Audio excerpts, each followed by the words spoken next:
My people's having some technical difficulties with the mic, but I'm in the building.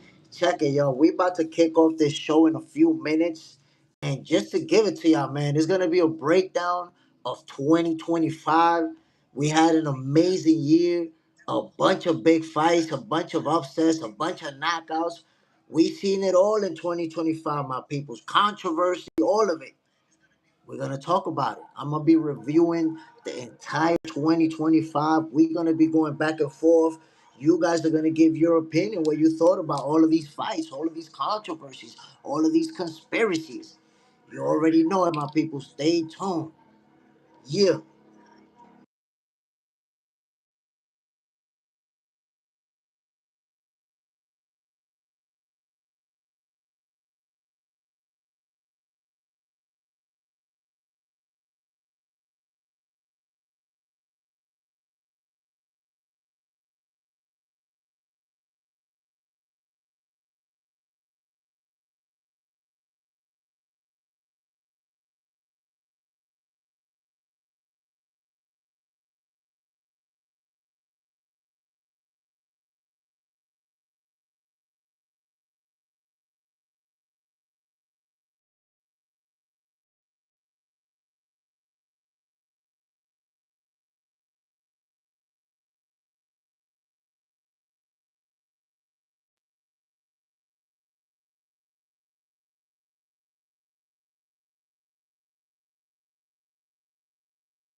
My peoples, my peoples, welcome to another episode of Boxing for Breakfast, where you get your healthy dosage of sweet science early in the morning. My peoples, we're gonna be talking boxing today, man. Y'all know how we do this. The last day of 2025. Today is December 31st, and it's been an amazing year for boxing. We seen it all.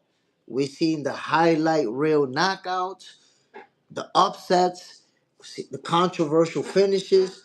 We've seen it all, my peoples. So for this episode of Boxing for Breakfast, we're gonna go over everything that we've seen during this 2025, and we're gonna have a fighter join this episode. He's going to talk to us about his experience last Saturday in Saudi Arabia. So, very interesting episode for you guys. You know, lots to talk about. Like I said, man, it was an amazing year for the sport of boxing. And you guys are going to chime in. You know, you're going to share your opinion because there's always the naysayers that'll say, well, boxing is going down. It's not really that good. I mean, really? Whoa. We saw a lot going down this year, and we're about to kick this thing off, man. I hope you guys enjoy it. Before starting off the show, I got to give a shout out to my peoples who's been here throughout. Side in the building, JJ's in their house. MS, salute my peoples. Underrated Will, Toy Mafia. Y'all know what it is, man. Boxing has been crazy, and we all been able to enjoy this ride together. So, without further ado, we're gonna kick this thing off, my peoples. Let's go in. First fight that we're gonna talk about, we saw it earlier this year, and it was Jai Opataya. Um, a lot of us starting 2025, a lot of us didn't really know Jai Opataya like that. You know, okay, we know that he can fight, we know that he got power, but we hadn't really been watching him like that. It's like, how good is this guy really? And I would say this is my opinion, right?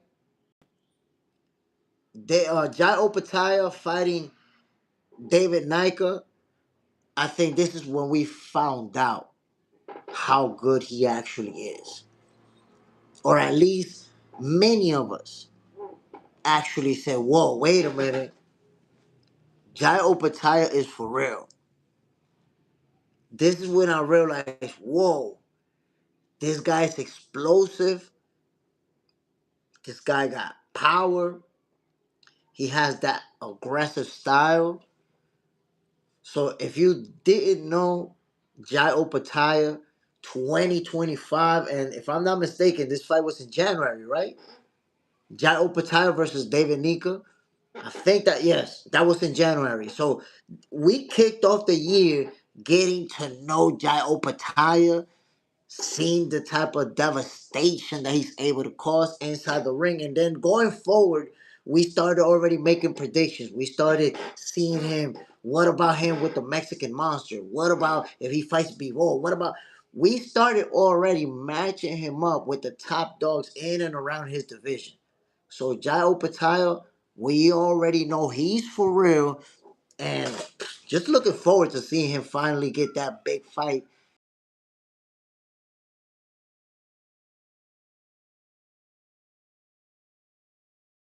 I know what it is. If you're not a Jai Opataya fan, then that means you're not tuning in. You're not watching. You're not watching the type of things that he's doing inside the ring. I suggest you do so, buddy. Moving on to the next one, my peoples. Check this out. Check it out. This was announced early in the year. Ryan Garcia versus Rolis Romero. Most people said that Ryan was gonna knock Rolly out. That's what the people said. We're not gonna get into the details because at this point, in January, the fight was just announced, right? And we was making predictions. MAW, salute Jay in chat. Jai Opataya, uh, Noel, winner versus Surdo, David Benavidez, winner before end of 2026. Please, let's get it. Listen, Jai Opataya entered the scene in 2025. A lot of people, found out who he is. Because honestly, before that, I knew who he was, but I wasn't really watching him like that. When he fought David Nika, that's when I realized, oh, wait a minute. This guy's for real. This guy's for real, and he's going to bring some problems. Then we had the talks early in the year about the possibility of Shakur Stevenson and Tank Davis. Now, why did those conversations start in the first place? Because you guys may recall that Tank didn't have an opponent. Remember, he was supposed to fight Vasyl Lomachenko, like they were in talks.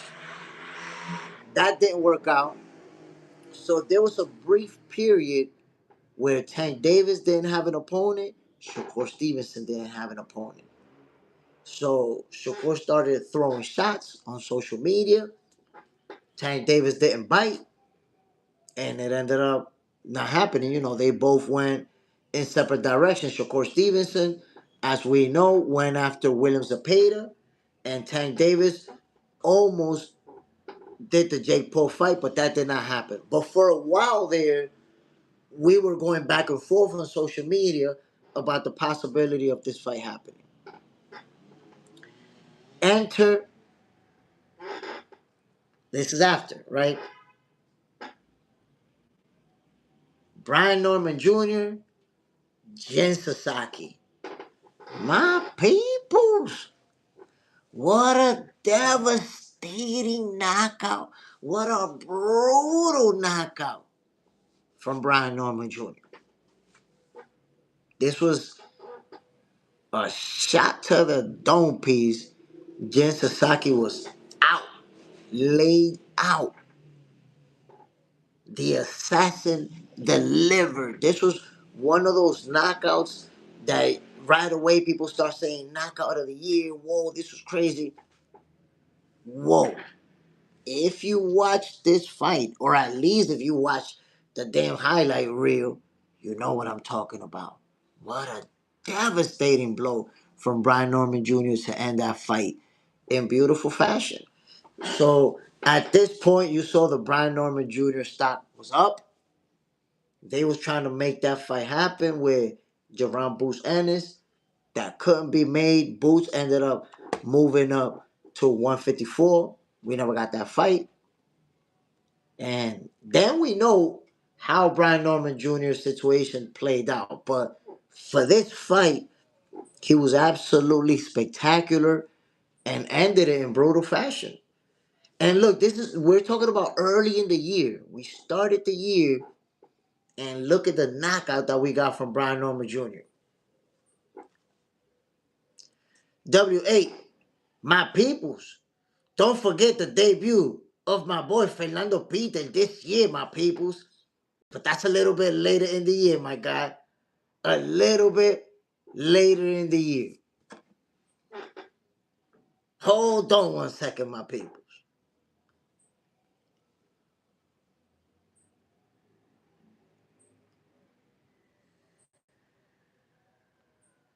Hold on one second, my people.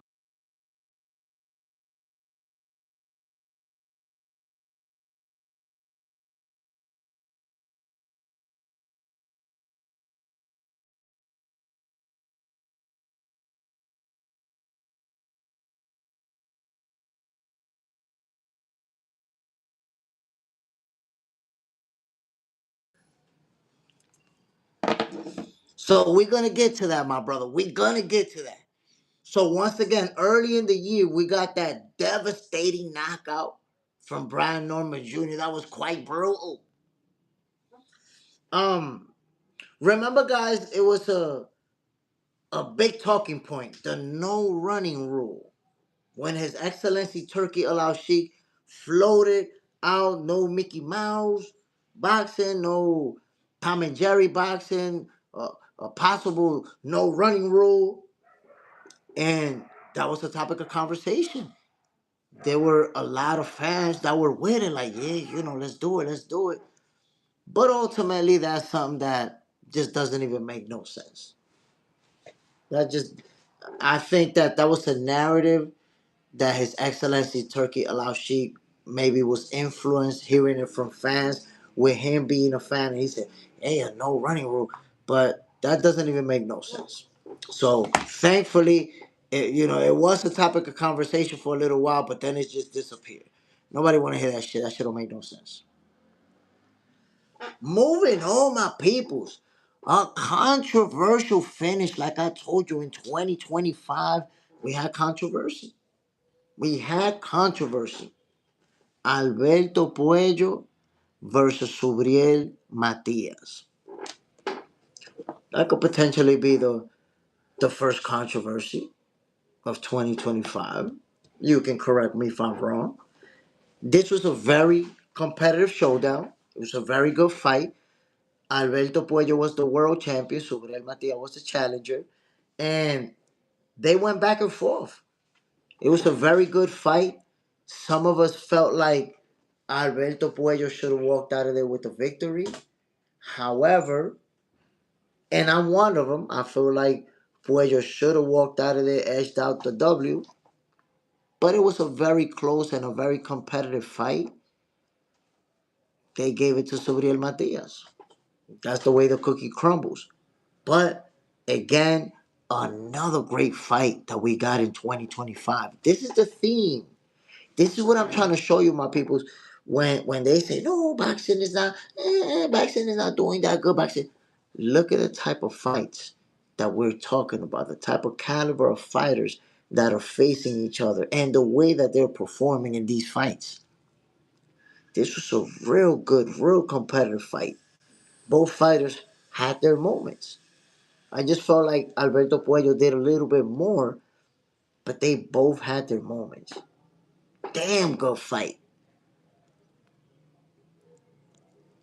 Remember this card, my peoples. Ooh. Shakur Stevenson versus William Zepeda as the co-main to Edgar Berlanga versus Hamza Shiraz. Whoa. So let me just point out that leading up to this card, the whole narrative was that they would put Shakur and Zepeda as the undercard because that was going to be the boring fight, and Shakur running and everything. And then Hamza Shiraz and Edgar Berlanga so that Berlanga can show out in New York. He's the king of New York. He's going to show out. Oh, well, not exactly the way that it played out, huh? First of all, Zepeda was expecting, Zepeda was expecting that Shakur was going to be running.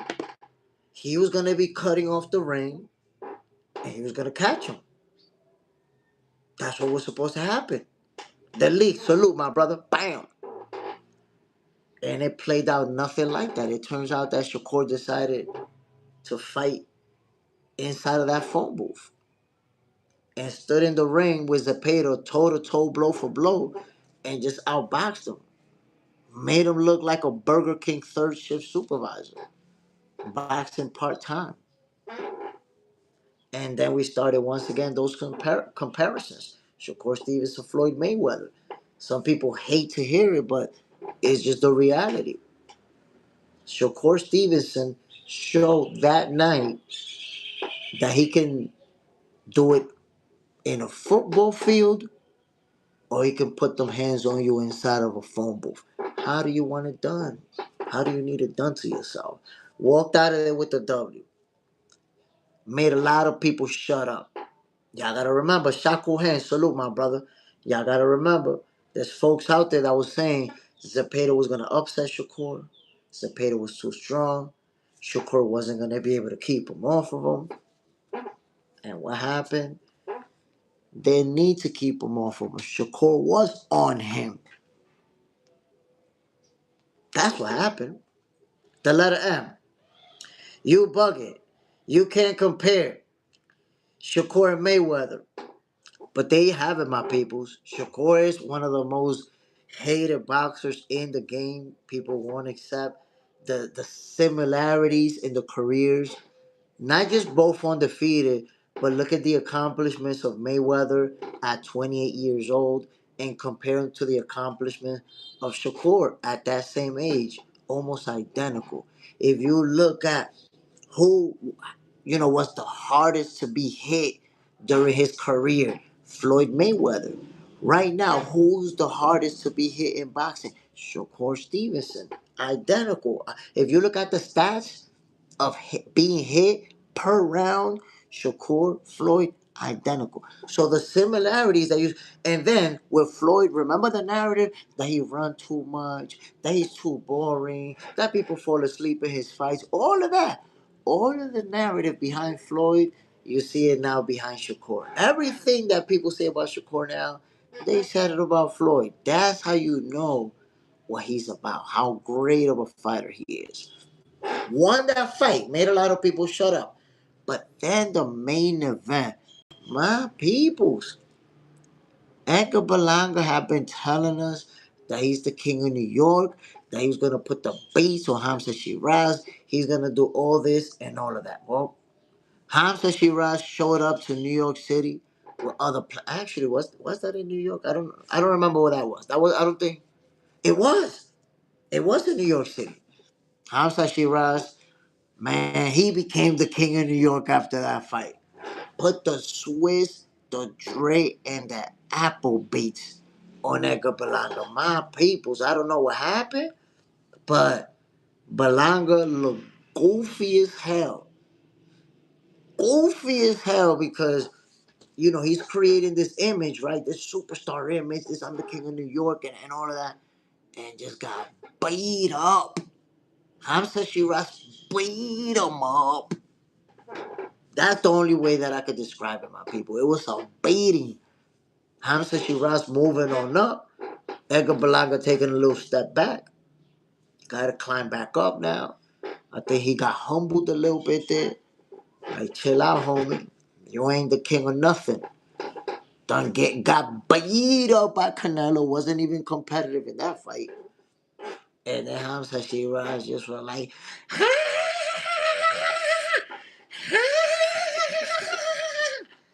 beat the shit out of him, bro. Golly.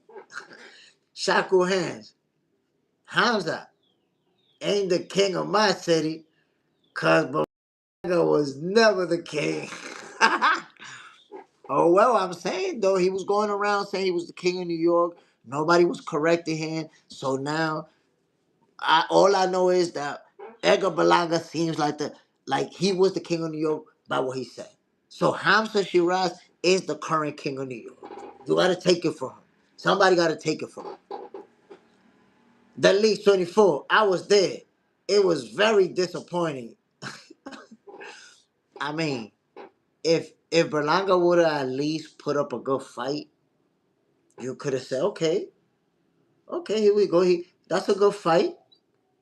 But Berlanga on the ropes and Shiraz on some. Come on, man. We watched the King of New York get pummeled. Pummeled. WA, Edgar Berlanga, king of the goofiest of the oofiest. Diablo, loco. Edgar Berlanga está de pinga, vi. But that's how that fight played out. But that night, we had Shakur Stevenson put the Swiss the Dre and the respective Apple beats on Williams Zepeda when people thought that wasn't gonna happen. He was supposedly gonna run and it was gonna be boring and all of that stuff. It went the other way, and then Edgar Berlanga, who was supposed to, his homecoming, the King of New York, got pummeled. So another interesting night of boxing. I'm telling you, my people, this year was a special year. Then We get the announcement that Mario Barrios and Manny Pacquiao is gonna fight. The legend, the icon, the retired fighter, the that has someone who has won in the most divisions, 8 divisions. Come on, man. Manny Pacquiao decided he wanted to come back. He wanted to challenge a world champion in Mario Barrios. And honestly, most of us were expecting Manny Pacquiao to lose this fight. I was expecting him to lose. Because how many times can he come back in his 40s and win? So most of us expected him to lose. The way the fight played out, it was interesting. I felt like Mario Barrios respected Pacquiao a little bit too much.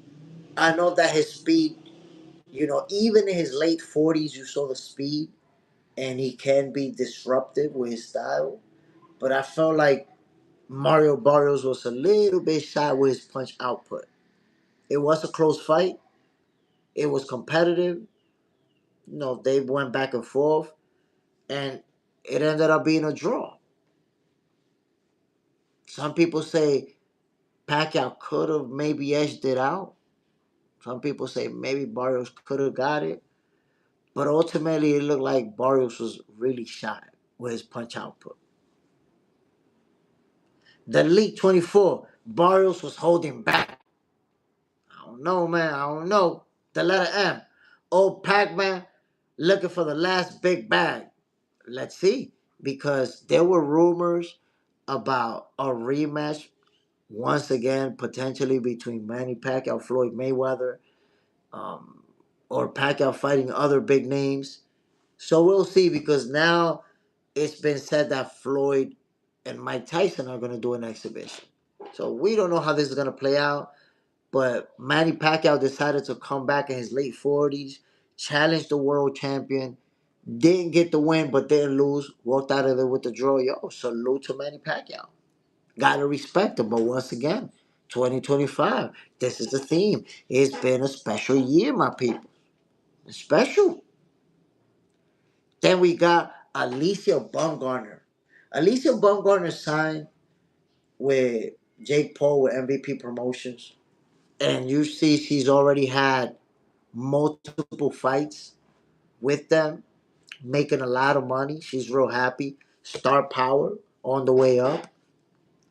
So you got to respect what Jake Paul is doing with women's boxing, and how women are happy with the exposure that they're getting. But Alicia Baumgartner signing with MVP, that's a major signing. And you see her continue to win, continue to be involved in big fights, and get those paydays. Salute to Alicia Baumgartner and Jake Paul. Alicia Baumgartner getting that paper. Getting that paper. My peoples. 2025, we got Bam Rodriguez, Fumelala Kafu. Did you see this fight? Whoa. Listen, if you did not see this fight, I saw it and I called it live. Let me tell you, Fumelala Kafu was there to fight. Ooh, wait a minute. Am I saying that right? Am I saying? Let me make sure I'm saying his name right, man. Hold on, my people. Y'all know I fact check myself, and saying somebody's name wrong, that's the goofiest of the oofiest. You gotta respect. Hold on, my people. Fumelela Kafu. Ooh! Fumelela Kafu, my peoples. And Bam Rodriguez, what a fight. Fumelela Kafu was landing some good shots on Bam. He was having his moments, winning some exchanges. His speed was disruptive at times, but ultimately, Bam Rodriguez did Bam Rodriguez teams. That's the way that it played out. Bam was Bam. And ultimately put the Swiss, the Dre, and once again respective Apple beats on Fumelela Kafu. But that was a big fight. Bam Rodriguez, man, one thing we're getting from him is fights. He's active. He's active. He's giving us these fights.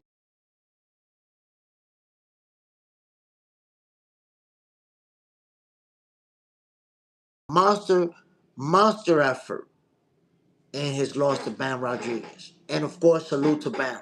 Doing his thing out there.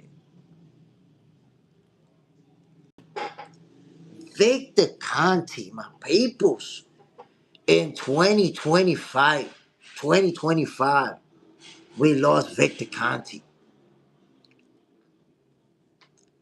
Um, Scott Fernie a little late for boxing for breakfast, ain't it? Nah, my brother, this one is going further than usual.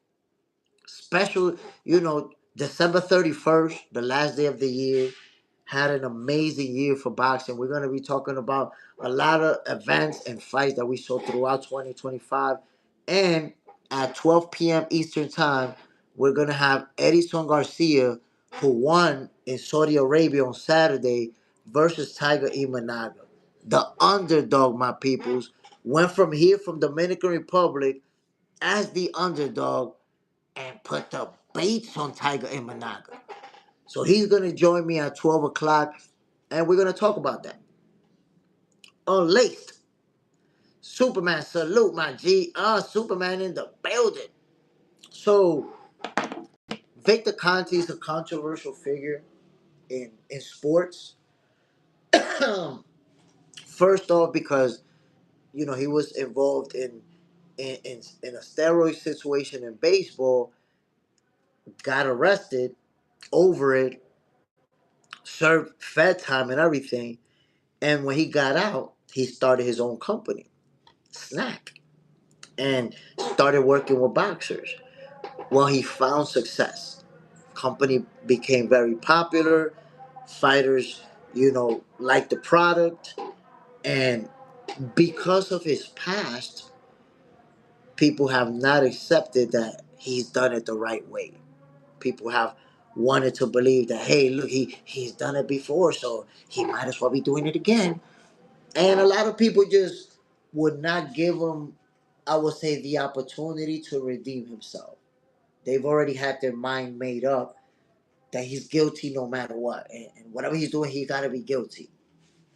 I think that he got even more flack when fighters who were with Snack started having success, but more so when the hated fighters had success.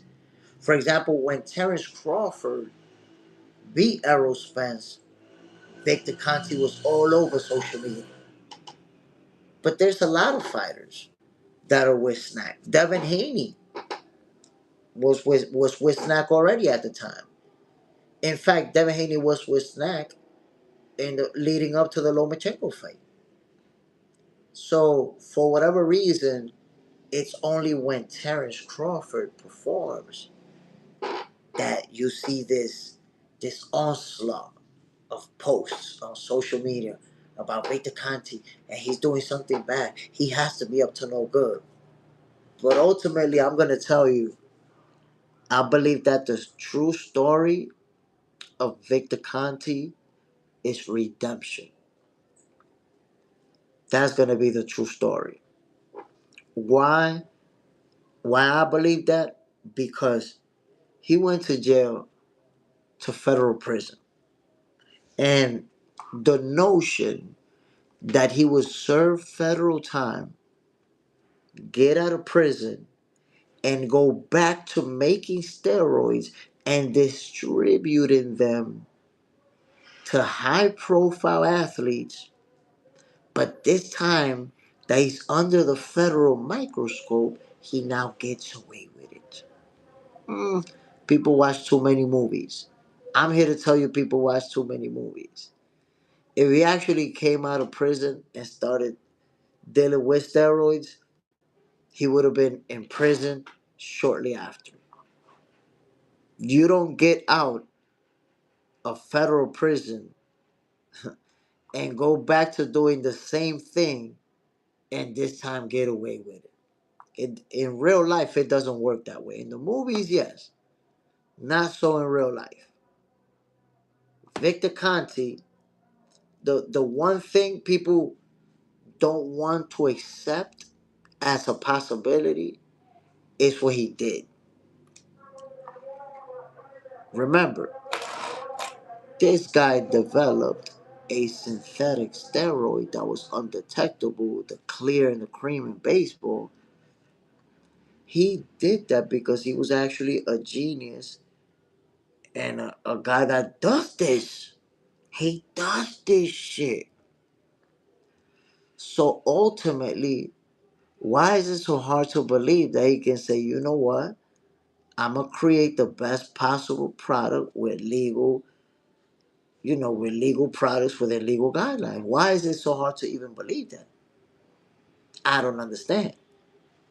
But ultimately, that's exactly what happened. The guy came out of jail, used his expertise, created his own company, was extremely successful, worked with the best fighters in the game, and passed away in 2025. So there's going to be the people who hate Terrence Crawford. Thus, they'll always say, this guy's dirty, this guy's bad, this guy. And then there's going to be people who just look at the whole story logically and understand that this guy actually redeemed himself, Victor Conti. That's what he actually did.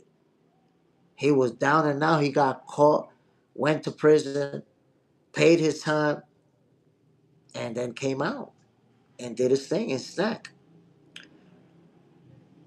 Unlaced.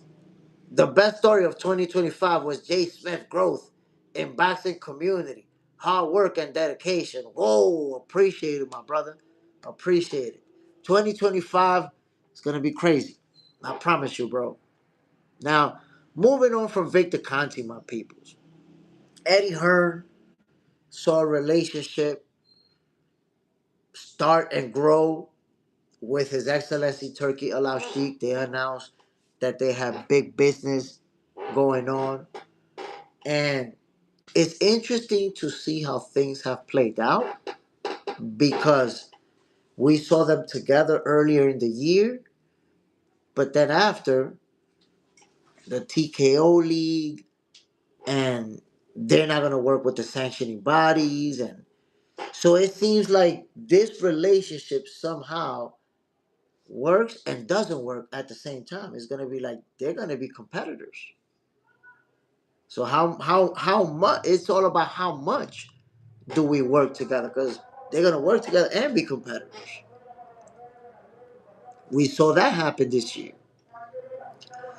Canelo Alvarez and Terrence Crawford, that of course was the biggest fight in 2025 and the biggest fight in a long time. One of the main topics of conversations leading up to that fight was, can Terrence Crawford make weight? How is Terrence Crawford going to react when he's hit by Canelo? What's going to happen? The whole narrative, Crawford is too small, Canelo's too big, Canelo's too strong, Crawford is not going to be able to keep him off of him. Oh, if Gamboa did that to him, wobbled him, imagine what Canelo's going to do to him. You guys remember that narrative, right? And you saw the transformation. Terrence Crawford was bigger than we've ever seen him, obviously stronger than ever. There was a different beast. I made a prediction on this fight really early on. I told people, listen, Terrence Crawford is going to win this fight. And we spent 3 months, 3 months going back and forth, 4 months, whatever it was, going back and forth. This topic of conversation was constant. And I kept explaining to people when they would argue that there's weight classes for a reason. He's too small. And I kept trying to explain to people, Terrence Crawford is not a guy who's going to move up and wait in the sense that you think. People were talking about this fight as if Terrence Crawford was weighing 154, and 2 weeks before the fight he was just gonna, I don't know, I guess eat a bunch of pizza and a bunch of pasta and more carbs and gain the weight to fight Canelo. I remember somebody even told me that Crawford might not even make 168. That he might end up having to fight Canelo at like 165, 166, because he don't even have the frame to make 168. Funny thing is that person said those words to me, and Terrence Crawford, maybe a day later, hopped on a scale and was weighing like 181. 181 pounds. So while people think that or are reacting as if Terrence Crawford was going to have to move up to fight Canelo, this guy was weighing in the 180s prior to Canelo fighting William Skull. Y'all remember when Canelo fought William Skull? Like the day before the fight, Crawford hopped on a scale. I think he was weighing like 186, yo. And he shared that. No, 181, I think it was. And he posted it. So think about it. While Canelo weighed 168 to fight William Skull, Terrence Crawford was weighing 181. So at the same time, Terrence Crawford was bigger and stronger than Canelo Alvarez. So again, the notion that he was going to move up, it was misplaced. It was misguided. Terrence Crawford was in the 180s, running, training, preparing for months, sparring guys that are bigger and stronger than Canelo. So while fans thought he was going to get manhandled and knocked out and get beat up, what Terrence Crawford showed us? That he's the greatest fighter of this generation. That's what he showed us. But that was one of the main topics of conversation leading up to this fight. The size. Is Crawford going to be able to handle it? We got Ennis versus Lima in 2025. Now, this was the debut of Jerome Boost Ennis in the 154 division. You know, most of us didn't know Lima. We didn't know how good he was going to be. So this was more about what is Boost going to look like in his debut in that division. You know, we wanted to know, is he going to carry his power to 154? That was the question right there. Well, Jerome Boost Ennis answered the question, my people. Devastating blow, devastating knockout of Lima to win this fight. Now, you guys remember that what we wanted was Jerome Boost Ennis versus Virgil Ortiz. That's what we wanted. We're like, yo, he got to fight Virgil. But, no. At that time, when he was in 147, it was Brian Norman Jr. We was like, yo, Boost got to fight Brian Norman Jr. But he couldn't make weight. Moved up to 154. So that's why we wanted Virgil. And he chose to get a tune-up. We didn't want a tune-up. We was mad about it. We was like, nah, Boost ducking, Boost this, Boost that. But it was a devastating knockout from Jerome Boost Ennis. We got Moses Italma versus Dylan White. Now, obviously, Italma, the younger fighter, the prospect, the heavyweight that we're expecting him to become a world champion. There's a lot of expectations for this fighter right here. And he might be one of those who become a heavyweight champion and has a long reign. Defends that joint for some time. He faced Dylan White, who people felt like was going to be a competition, gave him a tough time because, Dylan White's been on the big stage. He's been in there with some tough, big opponents. Well, Moses Italma obliterated him. The Swiss, the Dre, and the Applebee's, just like that. Gave it to him. And for those who were not really paying attention to Moses Italma, this was it right here. Like, oh, whoa, wait a minute. This guy's for real. So, ladies and gentlemen, if you're not following Moses Italma, if you don't know who he is, if you haven't watched him, you need to. Let's just say 2025 was the year that we found out he's for real. Now, y'all remember when Tank Davis and Jake Paul was announced? Um,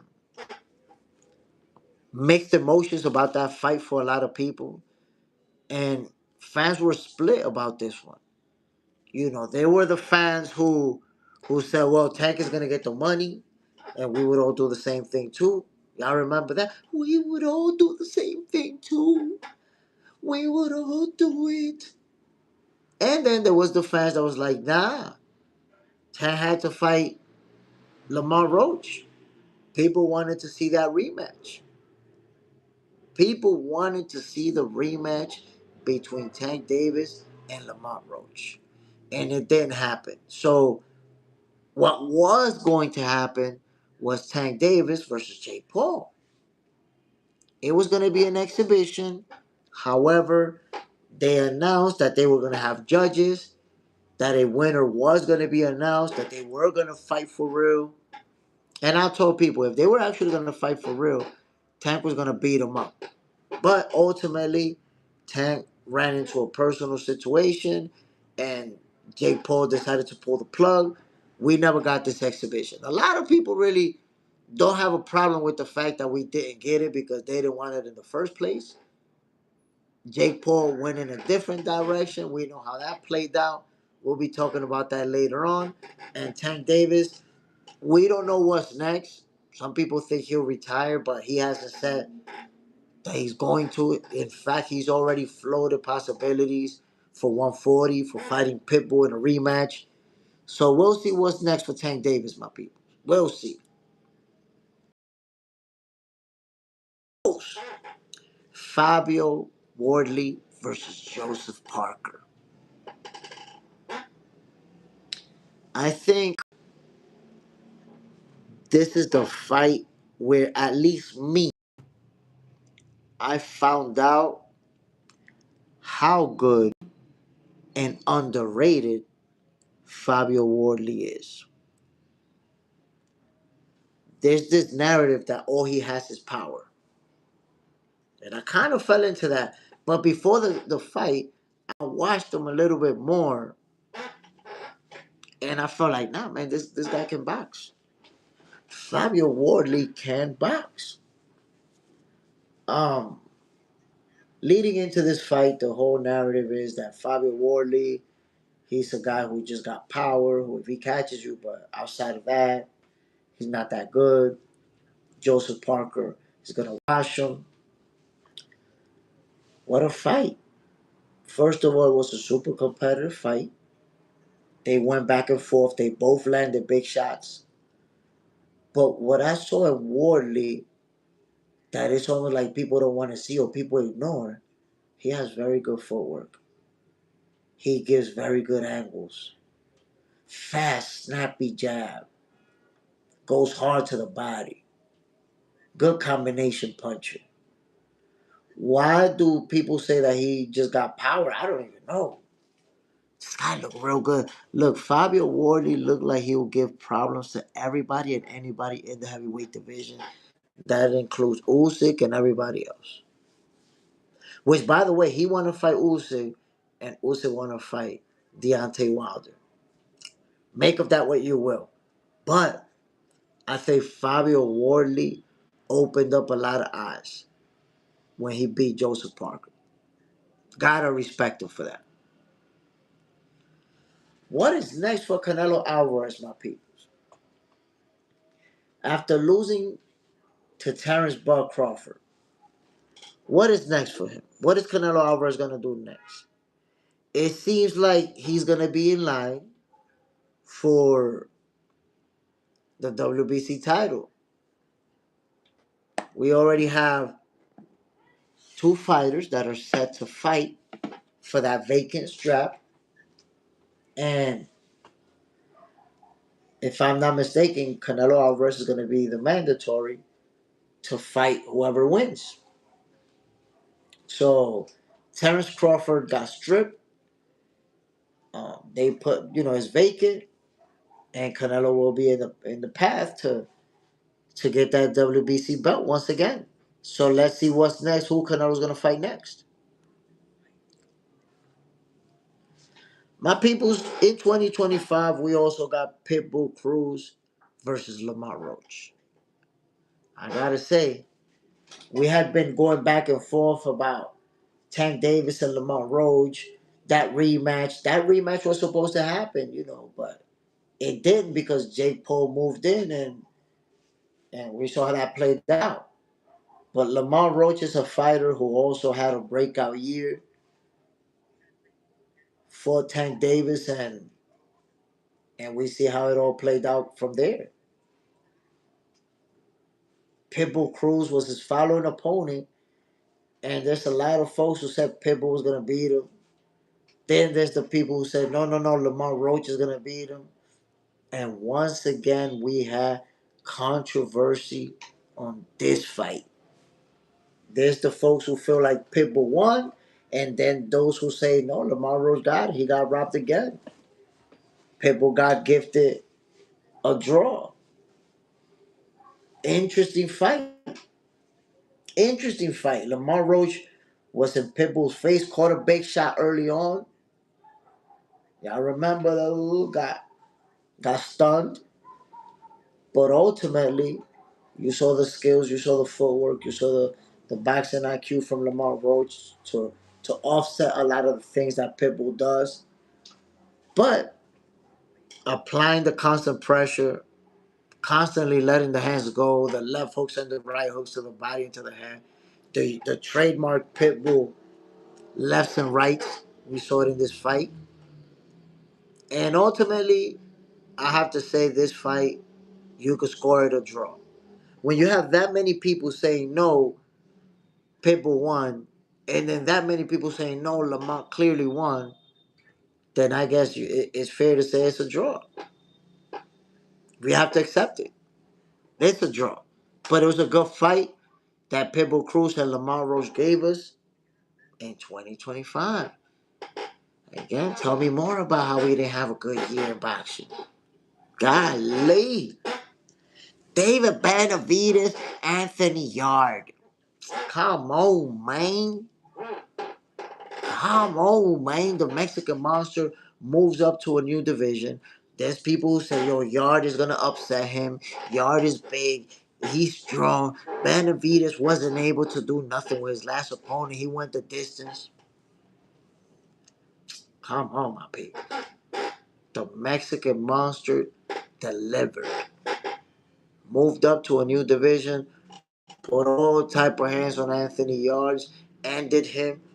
And showed us once again why he is the Mexican Monster. So you see the theme here, how in 2025 we got all the smoke. All the smoke. Come on, man. Come on, my people. Morataya. Morataya versus Andy Cruz. That was an anticipated showdown. Two talented fighters, two undefeated fighters. And we know what's up with Andy Cruz. Murataya, we know that he's a real good fighter. Andy Cruz obviously has that amateur pedigree, has that history with Keyshawn Davis. I believe that Keyshawn and Andy are in a collision course that eventually is going to happen. But Andy Cruz showed Muay Thai is levels. You can fight, but there's levels to this. You guys know that Andy Cruz trains with Bozianis, works out with Boots, and other fighters in that team. He's sharp. Andy Cruz is one of those special fighters who you will see accomplishing big things in the sport of boxing. Look out for Andy Cruz, my peoples. Gave us that smoke in 2025. Now, y'all know we got Ryan Garcia versus Mario Barrios coming up. Fans been complaining about this one, saying, wait a minute, why Ryan Garcia gets a title shot when he lost his last fight versus Rollies?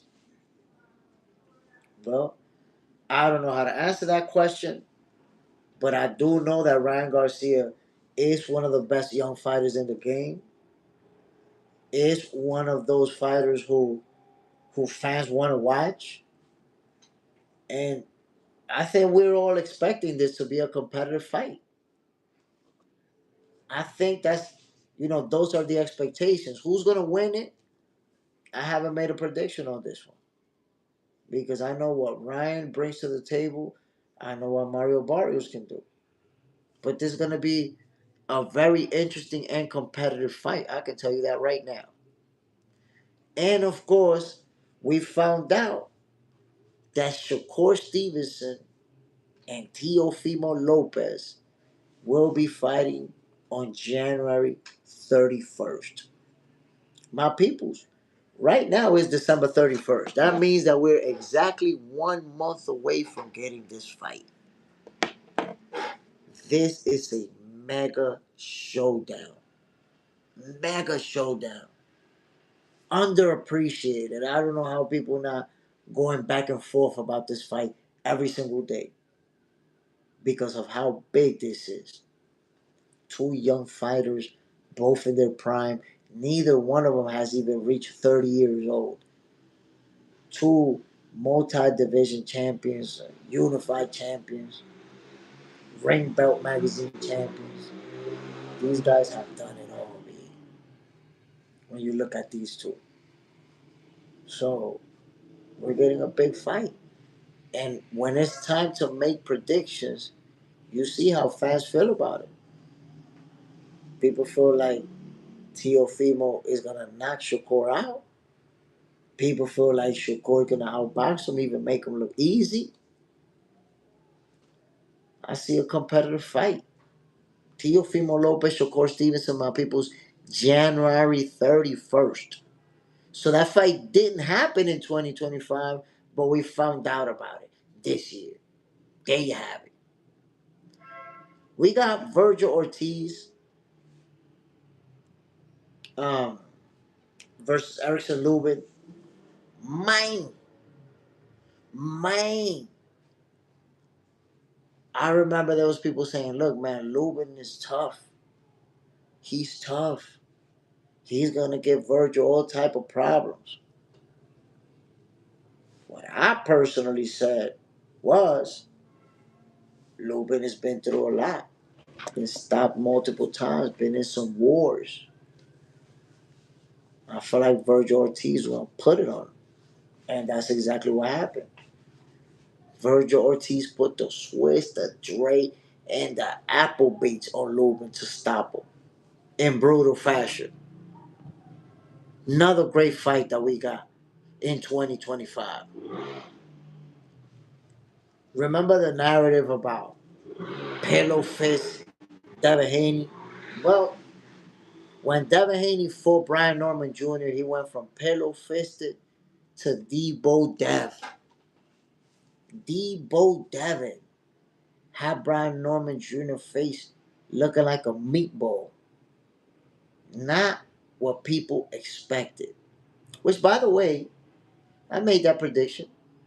I tried to tell you Devin Haney was going to beat Brian Norman Jr. I tried to explain to you why, but you would not listen.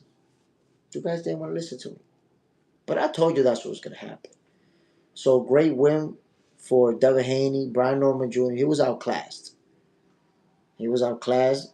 He got to just go back to the drawing board, keep doing his thing.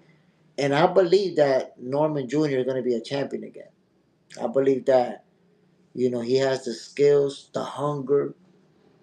And I remind you guys, when Canelo Alvarez lost to Floyd Mayweather, he became a better fighter after that, and he accomplished a lot going forward. So this is not the end for Brian Norman Jr. Took a loss to a great fighter, and I believe that he can get back up and become a champion once again. Let's see it. My peoples, in 2025, we got Jake Paul versus Anthony Joshua. I don't think we ever thought that could happen. That was crazy. Though everything about this was crazy. Number one, because we already knew Jake Paul was supposed to fight Tank Davis. Number two, Anthony Joshua stepped in to fight him for real, and people just did not want to accept that it was a real fight. People didn't want to, they just didn't want to cope with that. There's no way that this could be a real fight.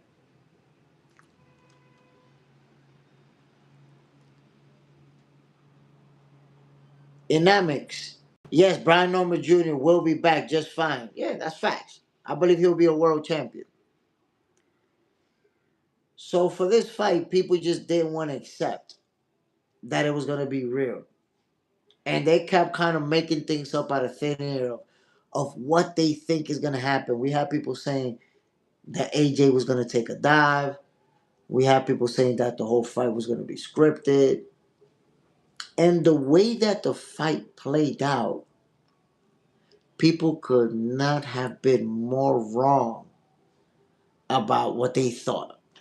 Nothing about that fight looked scripted. Nothing. And here's the logical thing, right? If Jake Paul would have scripted the fight, then obviously he would have scripted it so that he can look good.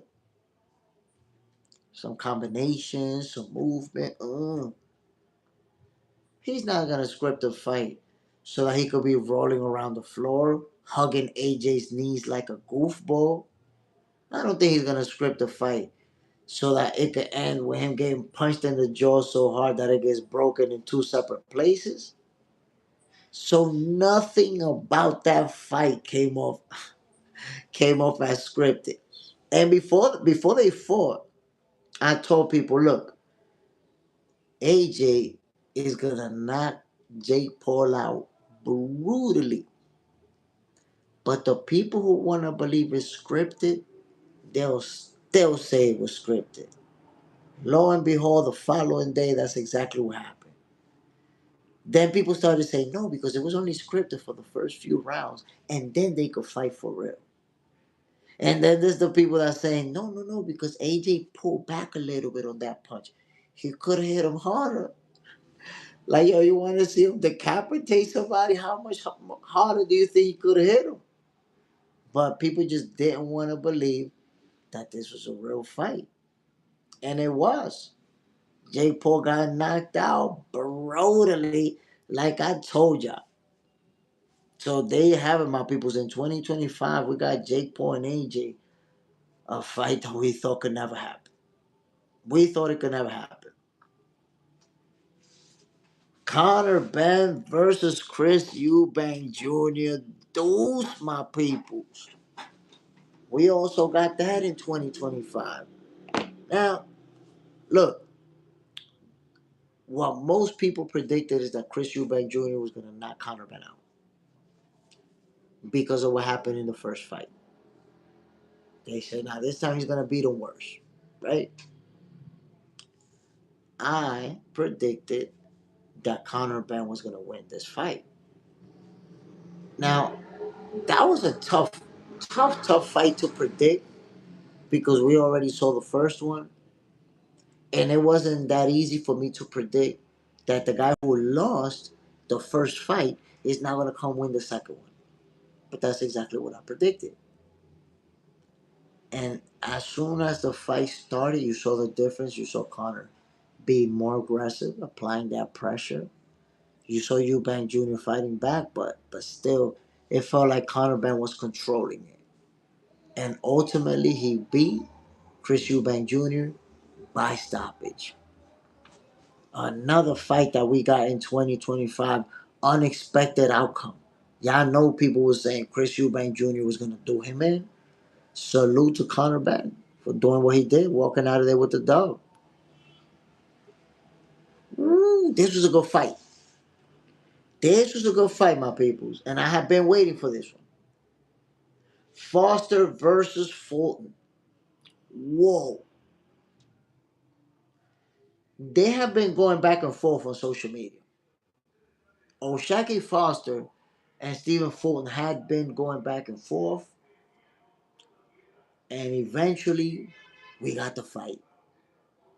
Now, who did I tell you guys was going to win? O'Shaquie Foster.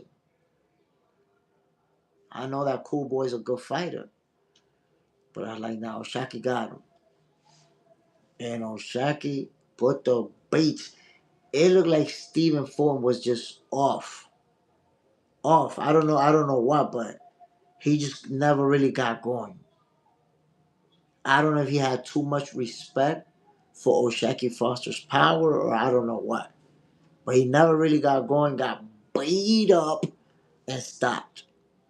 O'Shaquie Foster beat him up, my people. That's just the reality. Another one in 2025. Then there's this situation. Subriel Matias tested positive after beating Alberto Puello.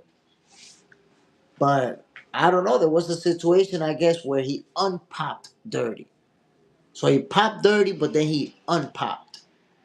So I don't really know how to describe that. I guess he tested dirty, but it was only a little bit in his system. So he unpopped dirty. That's the best way that I could explain it. But Subriel Matias, because he unpopped dirty, I guess suspension was lifted and he was able to fight. Mauricio Sulaiman, my people, became a topic of conversation when he decided to strip Terence Crawford of his WBC title. We all know how that played out. Canelo Alvarez, Terence Crawford, the biggest fight in boxing. And this was all about the sanctioning fees. And the situations that the fans were split about, the fighters were split about. But basically, what happened is that Terence Crawford, after beating Canelo, gave the IBF, the WBO, the WBA a certain amount of money, and he offered the WBC the same amount. But Mauricio Sulaiman refused it. He said, no, it has to be 300,000. Terence Crawford refused to pay that amount. The WBC says, no, you're not going to pay, then we're going to strip you. And Crawford's like, F your title. F the WBC, F your belt. And that's it. They stripped him. And for that reason, Mauricio Sulaiman was the goofiest of the oofiest on Goofiest of the Oofiest, the podcast. He was nominated and won Goofiest of the Oofiest of the Week. Right there, Mauricio Sulaiman, for stripping Terence Crawford because he wanted more money than all the other sanctioning bodies. So in 2025, Mauricio Sulaiman put himself in hot water with a lot of fans and with myself. Naoya Inoue versus David Picasso. That was last week. That was last week, my peoples. And we could say the monster dominated Picasso, right? He did. Picasso had a few moments here and there. But ultimately, come on now, the monster showed that he's the guy. The monster showed that he's the man. Gotta respect him. David Picasso, he did go the distance against the monster. He showed skills. I think he just didn't do enough. The lights seemed to be too bright for him early on, and I don't know. I don't know if he was ever. There were moments where he let his hands go on the inside and won exchanges and did good and looked good, but he just didn't do enough. Didn't do enough. So ultimately, the monster walked out of there with a W, and the topic of conversation became: are we gonna get Bam versus the monster? That became the topic of conversation. Now, the aftermath of Jake Paul versus Anthony Joshua was crazy. Jake Paul, even though people thought it was fake, the fight and all of that stuff, but Jake Paul ended up with a badly broken jaw, ended up having to get surgery, getting his jaw wired, plates inserted, and everything. But thankfully, Jake Paul is getting better, recovering, doing good, uploading on social media, feeling good. That recovery process. Because trust me, getting your jaw broken is not an easy. Is not an easy thing to deal with. Jake Paul had his turkey through a straw. He had a turkey milkshake for Christmas. Okay, and that's not very tasty. Let me be the one to tell you that. My peoples, I'm gonna take a commercial break. Stay tuned because we're about 15 minutes away. Edison Garcia is gonna join me, and we're gonna talk about his fight in Riyadh season on Saturday. Remember, he was a replacement fighter. He went over there. They expected him to lose, and that's not the way that it played out. Edison Garcia went to Saudi Arabia with his own plans. And by the way, look, before he comes on, Google Tiger Imanaga, his opponent, so you can see he's a Japanese prospect. They have high expectations for him, but Edison Garcia showed what he's about. So he's gonna be a major player in the division. My peoples, once again, I'm gonna take a commercial break right now. Appreciate everybody tuning in. That was the rundown of 2025. We went over most of the big fights of the year, most of the situations. I hope you guys enjoyed it. This is another episode of Boxing for Breakfast, the last one of 2025. We're gonna end it up with a bang. It's gonna be a great conversation with Edison Garcia. I'll see you guys in a few, man. Stay tuned. We're gonna be talking boxing. Bam! Hablamos en un rato, mi gente. See y'all in a few.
My peoples, my peoples, we back in the building.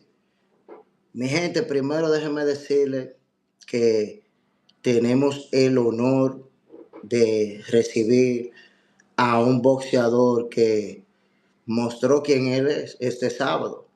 Edison García está aquí con nosotros, en la casa, mi gente, representando.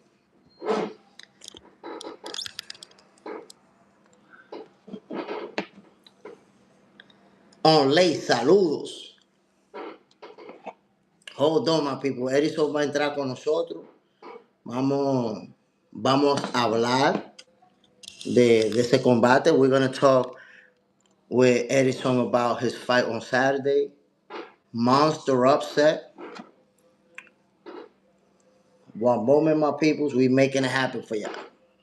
Stay with me, y'all.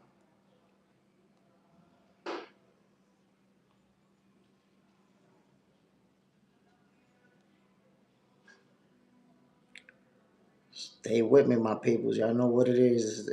This is live right here. Que le vamos a traer al campeón.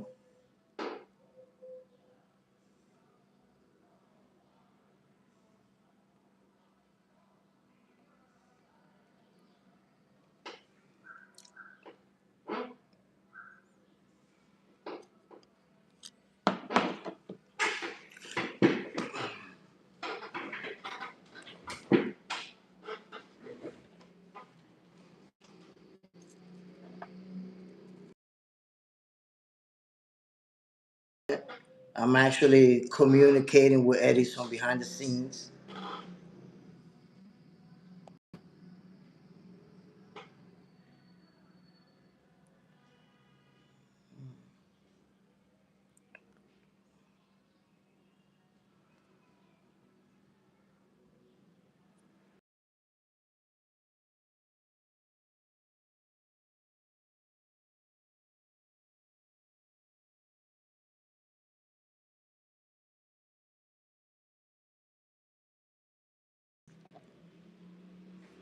Wally Ahmad, Jay, what up, family? I'm with you, brother, till the wheels fall off and beyond blessings. Salute, my brother. Appreciate you, man. You already know what it is, man. I'm always give you guys my best. I really appreciate, when you guys show love, because at the end of the day, man, this is about the sweet science, and we're gonna go in. We're gonna do what we do. You dig?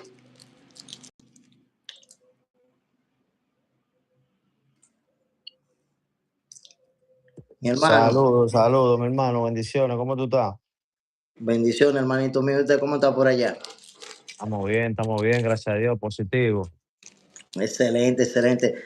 Bueno, primero, Erison, antes de arrancar, te quiero dar las gracias por la oportunidad, por tomarte este tiempo con nosotros. Yo sé que tú tuviste una super victoria el sábado. Yo sé que tú estás celebrando, estás con tu familia, estás el último día del año y tomaste unos minutos para compartir con nosotros. Así que muchas gracias por eso, campeón. No, mi hermano, gracias a ti también por la oportunidad, tú sabes, estamos por aquí en familia, sí. Incluso estaba aquí sentado con los muchachos, ahora fue que me acordé, digo, verdad que tengo una entrevista y eso. Y estoy aquí mismo en el local del colmado, aquí, digo, y aquí cogí la entrevista, pero estamos positivos, estamos Oye, ready. no, oye, estando en el colmado, lo más natural de ahí no se puede hacer, mi hermano. De verdad que Sí, sí, aquí están los muchachos allá afuera, digo, déjame entrar para el colmado, tú sabes, por la ya, pues bulla y eso. me saluda a Pero los muchachos estamos ahorita, ready. me los saluda, oíste. Está bien, está heavy, mi hermano. Cuéntame, ¿qué tenemos? Oye, Edison, déjame decirte algo, mira. Yo personalmente había visto unos cuantos videitos tuyos, yo sabía que tú eras bueno, pero te voy a ser sincero, yo no sabía el nivel tuyo. El nivel tuyo de verdadero, yo lo vine a conocer el sábado. Entonces, No, escúchame que te interrumpa. No solo tú sabes. Hay mucha gente que todavía no han visto el verdadero nivel mío. En realidad, tú sabes, eso no es lo que yo tengo. Para mí, yo me sentí en un 60%, en realidad, ¿tú entiendes? Mucha gente tal vez habla de la pelea. Tú sabes, yo acepto todos los comentarios. Mucha gente tal vez habla de la pelea porque yo no hice mucho, yo no hice mucho así de que tú sabes, de que esperaban más, tú sabes, el desenvolvimiento, pero yo no estaba listo para esa pelea. Yo porque una gran oportunidad y no puedo decir que no, porque ya yo tengo 23 peleas en mi carrera y no se me da oportunidad. Entonces me llegó de repente y no puedo decir que no, tengo que tomar el riesgo, ¿entiendes? Y bastante Ya. riesgo porque lo estoy porque al final, un ejemplo, yo soy el que estaba rankeado, ¿tú entiendes? Yo soy el que estoy en mejor posición. Yo sé que una derrota en mi carrera me atrasa 3 años para atrás o 2 años para atrás, ¿tú entiendes? Entonces, tenía demasiado que perder en realidad y aún así cogí la pelea, ¿tú entiendes? Y mucha gente se va a ir dando cuenta de lo que yo tengo en realidad, que todavía no he enseñado todo lo que tengo, cuando se me dé pelea grande, cuando se me avise con tiempo y se me dé pelea con el top, un ejemplo. Ahí van a saber quién yo soy en realidad, yo mediante. Ahora, mira, yo tengo mucha gente que me está preguntando, pero quién es este tipo? De dónde fue que salió? Que arranca para Arabia Saudita de un pronto así y gana de esa manera. Entonces, mira, yo te voy a hacer la pregunta primero en inglés para la audiencia y después te la hago en español, ¿ok? Ok. So my people's the first thing that I'm gonna ask Edison Garcia is this fight on Saturday, he was notified 20 days ahead of the fight. How did he react and how did he prepare? Hermano mío, Edison, con 20 días, a Con usted lo 20 días, correcto. notificaron. Y ese muchacho es un prospecto, ese muchacho, esa gente dice que eso es garantizado, que él va a ser un campeón del mundo. Entonces, cuéntame, ese proceso, cuando tú recibiste esa llamada, porque tú me dijiste una oportunidad, y yo creo que nosotros sabemos, una oportunidad si tú la dejas pasar, tú no sabes cuándo viene la otra. Entonces, cuando llegue esa oportunidad y tú sabes que solamente te quedan 20 días, ¿cuál es el proceso? Mira, yo me estoy preparando para una pelea en República Dominicana con un mexicano. Sabemos que los mexicanos son aguerridos, pero el tipo de boxeo mío es un boxeo, tú entiendes, que tengo mucho movimiento, mucha vista, mucha habilidad, gracias a Dios. Que el boxeo mexicano es un boxeador fuerte, aguerrido, pero es muy lento, ¿entiendes? Aguanta mucho. Entonces, para mí es como algo, tú sabes, como yo he peleado con muchos mexicanos y yo, gracias a Dios, lo paro por la inteligencia que yo tengo, ¿tú entiendes?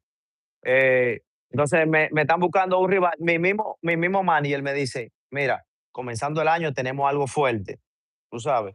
Eh, ya, tú sabes, damos detalles más, no podemos dar detalles, tú sabes, tenemos algo fuerte comenzando el año y no quiero una pelea fuerte para ti. Quiero algo más o menos ahí. Y yo estoy listo para cualquiera, pero él me está diciendo que no quiere nada fuerte. Entonces yo estoy preparándome ahí. Incluso mi mano, tengo, no sé si ahí no sé si se nota, tengo el nervio como dislocado, que se me dobla así, de ese dedo, ¿entiendes? Como se me dobla así. Entonces, tuve que parar los guanteos en realidad y para esa pelea y no me estaba preparando conscientemente, estaba cogiéndolo tranquilo porque era una peleita suave, luego pasar el fin de año aquí con mi familia.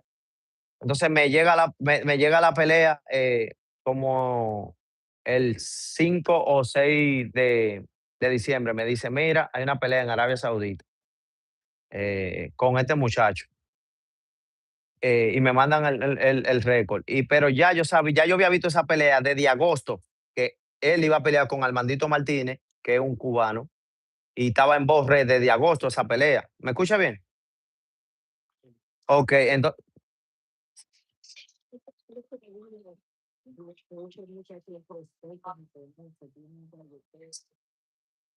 Era eso. no sabía porque yo solamente me dieron el nombre y miré el video y vi lo que él tiene y dije, no, ese para mí no es boxeador. No, no tiene, es bueno, pero para mí yo tengo más que él, ¿entiendes? Eso fue lo que yo vi. Yo no sabía quién era, no sabía nada. Solamente vi un video y busqué otro video y dije, no, tú sabes, yo no estudio tanto el boxeador, yo solamente veo lo que tiene y digo, él es como tiene poco para mí, es lo que yo dije, ¿tú entiendes? En realidad, eh, por los pocos días que cogí la pelea, me salió un poquito más incómodo. El ya, ¿tú entiendes? Era el ya que me tenía constante y era como por la preparación que yo tenía en realidad. Pero un ejemplo, cuando tiraba a la derecha, él solamente tiraba una derecha de aviso, o esto, ¿tú entiendes? Eh, creo que si hubiéramos cogido al mismo tiempo, vamos a poner con 3 o 4 meses, para mí yo lo paro, en realidad. Yo lo paro, tú sabes, porque yo me limité mucho por no cansarme, tú sabes, porque yo no estaba preparado para esa pelea en realidad. El corazón fue ¿Cómo, que yo gané esa pelea. bueno, déjame traducir. So Edison says that looking at his opponent, he did not know that the guy was a prospect, a Japanese prospect with high expectations. He just saw the opponent, saw some video of him, and said, "I can beat him. I can beat this guy." Ahora, Edison, cuando Ahora, tú solamente tienes 20 días de preparación para este oponente, ¿cómo tú te sentiste durante ese campamento de entrenamiento? es que en realidad yo no tuve de que ese campamento así, porque te digo, vengo de la mano lastimada. Entonces ya estoy aquí en RD. Tú sabes, ya, no, ya me voy como en 2 días para RD, porque yo lo firmé allá el contrato. Entonces, nada, seguí mi vuelo, vine para acá, para República Dominicana, y ahí fue que comencé a buscar sparring aquí, en lo más que pude, tú sabes, los muchachos que yo lo conozco a todos, tú sabes, somos desde cero. Yo fui a todos los torneos, los mejores torneos del país, aquí en República Dominicana, y traté de buscar los zurdos que tenían disponibles, tú sabes, que me ayude. Y comencé a forzar y a meter la carrera larga, tú sabes, porque ya nada más tengo 20 días y no estaba bien puesto. Entonces ahí comencé a meterle más, a forzar el cuerpo. Entonces ya tú sabes, el cuerpo se revienta más, ¿sí? Cuando tú lo agarras de repente. Y nada, así mismo eh, le metí carga al cuerpo, corrí todos esos días hasta que me fui. Busqué los sparring que pude aquí. Aquí solamente conseguí 3 días de sparring, que el primer Y día hice 8 rounds. para No, hacer el porque el, peso. porque el peso ya yo estaba un poco cerca por la pelea del 12. ¿Entiendes? Como fue el día 5, yo peleaba el 12. Entonces yo estaba como con 8 libras. Entonces eso no era problema. ¿Entiendes? Yo estaba manteniéndome 8 o 9 libras, 8 o 9 libras. Entonces ya como tenía más días, lo que hice fue así mismo, me mantuve en 8 o 9 libras. Entonces haciendo sparring, poco de peso, tú sabes, es más difícil. Pero ya como yo estaba, un ejemplo, ya tenía varios días en el peso ahí, no me sentí tan incómodo. eh, Aquí traté de buscar los más sparring que pude. Solamente conseguí, el primer día que conseguí sparring, conseguí a dos muchachos de aquí. Eran zurdos, pero el estilo no era el estilo de él. ¿Entiendes? Que eso es otra cosa. Traté de buscar más sparring en otro lado hasta que no conseguí sparring. Se me pasan 2 días más de sparring, no lo conseguí. De luego hablé con otros amigos míos, sí conseguí sparring, ahí hice 8 rounds, pero tenía el cuerpo cargado, no me sentía bien. Que tú el que me vio dijo, como tú, ese no está listo para esa pelea, en realidad, tú sabes, porque el cuerpo estaba cargado. Luego fue un viernes, luego pasó sábado, domingo, entonces el lunes hice sparring y ahí sí me sentí relajado, tú sabes, y ahí hice 10 rounds. Y luego, esto fue el último lunes y me fui como el miércoles para Arabia Saudita. Y así ya con el peso no era problema porque ya yo sé cómo, tú sabes, yo sé cómo trabaja mi peso y ya lo que tenía eran 8 libras. Y lo que hice fue así mismo, allá la última semana me mantuve así y ya comencé los últimos días bajando el pasito ahí, tú sabes, día por día, porque yo no bajo de golpe, yo bajo, tengo una semana, ok, voy bajando, ok, mañana tengo que bajar 1 libra o 1 libra y media, ok, pasado mañana tengo que bajar 1 libra, 1 libra. Yo voy trabajando día por día, ¿tú entiendes? Y Sí, hasta el día del, excelente. del pesaje, un ejemplo, ya estoy nítido, yo conozco mi cuerpo y lo trabajo así, eso, y el peso no fue problema ni nada, ya Ok, tú sabes. antes de que entremos, porque tenemos que hablar de la pelea y lo que sucedió dentro de ese cuadrilátero. No, Déjame no, no, decirle, haga, haga todas las preguntas que tenga, que estamos disponibles. Esto va a ser orgánico, con todo lo que usted tenga. Y todo lo que el exactamente. público pregunte, y todo lo que el público pregunte, estamos disponibles. Nítido. So my peoples, Edison says that for the training camp, he only had 20 days. He signed a contract in Saudi Arabia, flew back to Dominican Republic, and he couldn't get that much sparring. Only 20 days left. He got a few days of sparring. Then he couldn't get anyone. Then he spoke to a few of his friends who got him a few more rounds of sparring. And the first time that he sparred, his body didn't feel that good. But then afterwards, they sparred again, and he was feeling better. But ultimately, he had a lot better in this fight. They had no choice. They flew into Saudi Arabia, and he had to sign the contract because he has all these fights, but he's never had the opportunity. He's been the guy. He's already ranked, but never get the opportunity. So now that he finally got it, I had to sign that contract. But I'm gonna ask Edison about the fight itself. Give me a second, my peoples, because it's gonna get interesting. Edison, hermanito mío. Entonces ya usted está por allá, por Arabia Saudita, ya usted va a pelear, ya sabe lo que viene por ahí. ¿Cómo usted se siente el día de la pelea? Ya bajamos de peso, estamos ready. ¿Cómo tú te sientes físicamente y mentalmente? No, mi hermano, yo estoy mentalmente, desde que tomé ese riesgo, yo estoy el cerebro procesándome aquí, aquí, aquí, aquí. Yo tengo que ganar, yo no puedo perder, yo tengo que ganar de cualquier manera. Yo tengo ese cerebro ahí procesándome y yo me sentía confiado en mí, en realidad, tú sabes. Yo decía, tal vez yo no estoy en la condición necesaria, porque yo no me di en el tiempo necesario de condición para pelear con él, pero yo sé que mentalmente, con la experiencia que yo tengo, yo puedo ganarle a él, ¿tú entiendes? Entonces, yo también, yo me sentía positivo, yo me sentía que yo era el hombre ahí. Yo sé que él es el favorito y que yo tenía 10-1, podemos decir. Yo lo sé, Ah, pero tú yo sabías que él estoy, era el favorito. no, pues yo lo sé, que tú entiendes, yo sé que va a matarme. Eso no es, ¿tú entiendes? Para mí eso no es un misterio. Yo digo la oportunidad porque para mí yo lo veo la oportunidad, pero yo sé que no fue oportunidad que ellos me dieron, que ellos me dijeron, ven para que te maten.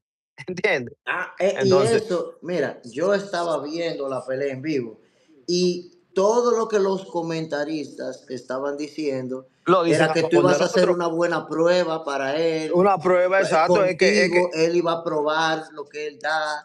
Y tú sabes, el lenguaje que ellos estaban usando, yo dije, bueno, pues le van a meter la mano porque eso es lo que están diciendo. es que eso es, porque al final a mí no me buscaron para que yo gane. La cartelera de japonés, la noche de los samuráis, ahí lo dice todo claro. Entonces a mí me buscan faltando 20 días, yo no puedo estar listo, según ellos. Entonces a mí me buscan, yo peleo en 130, a mí me buscan a pelear en 135, entonces todo es al contrario de mí que está. Yo lo digo con una oportunidad porque yo sé que yo puedo ganarle, ¿tú entiendes? Entonces, así mismito, yo estoy positivo, yo estoy desde mi pesaje que yo le voy a ganar, yo estoy desde antes de la pelea que yo le voy a ganar, yo estoy cuando subo al ring que yo soy el, ¿entiendes? Yo sé que yo tengo más experiencia que él. Me sorprendió un poquito porque me estaba llegando con él ya los primeros rounds, tú sabes, yo, coño, tú sabes, digo, coño, yo, mi cerebro estaba, digo, coño, ¿cómo que yo voy a hacer para ganarle a este tipo? Me está sorprendiendo con el jab.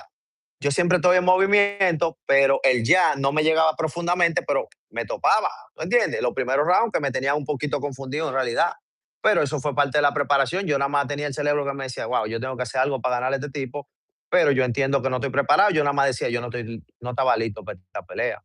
Yo no estaba listo para esta pelea, procesando, peleando, pensando, moviéndome todo. Y yo, el cerebro me decía, yo no estaba listo para esta pelea, no estaba listo para esta pelea. Déjame Pero tengo decirle a que la, ganarle. déjame decirle a la gente que esto está muy bueno. So my people, Edison is saying that leading up to this fight, he knew that Tiger Imanaga was the favorite. He knew that they took him there to lose. He already knew he this guy's